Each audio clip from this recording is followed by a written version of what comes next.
You may already have heard of the tree that owns itself. It's had a Wikipedia article since 2006, there are lots of news articles about it, and a Tumblr post that has, as I record this, more than 800,000 notes. Not views, notes. And there are already a lot of YouTube videos about this. Someone visits this tree in Athens, Georgia, and tells a story of how a local landowner with fond childhood memories wrote a legal document bestowing the tree's ownership onto itself sometime in the early 19th century. And then they'll go into a discourse about how under the actual law, there's no legal basis for that, so the ownership is unclear. And then they'll talk about how everyone just agrees to behave like it is the law, even though this oak tree isn't even actually the same tree. The original one fell in the 1940s and was replaced. And finally, they will talk about how all law is ultimately based on the social contract that each of us follows.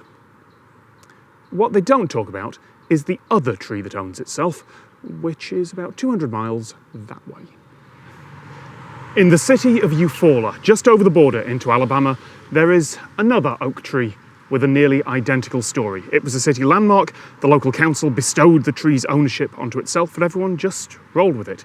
And when the tree eventually fell in a storm, a new one was put here and everyone just agreed that it counted as the same tree. But this tree does not have a Wikipedia article. It isn't even referenced on the other tree's article, at least not as I record this. There aren't dozens of YouTube videos about it. Information about this tree has been buried under all the search results and news articles dedicated to the tree over in Georgia. For some reason, that one has better publicity. Maybe it's because that one was first by about a century, but given that both of them were deeded decades before the internet, I'm not sure that's too much of an advantage. More likely, it's the same reason that many different ideas take off while others don't.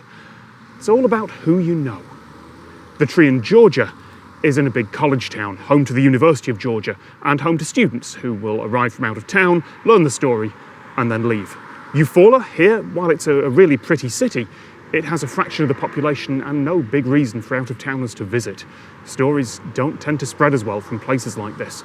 Heck, maybe there are other trees out there in other small towns where the same things happened, but I couldn't find any references to them under the noise made by the one that everyone noticed.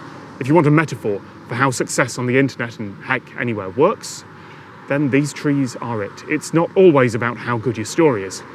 It's about how many people are willing and able to pass it on.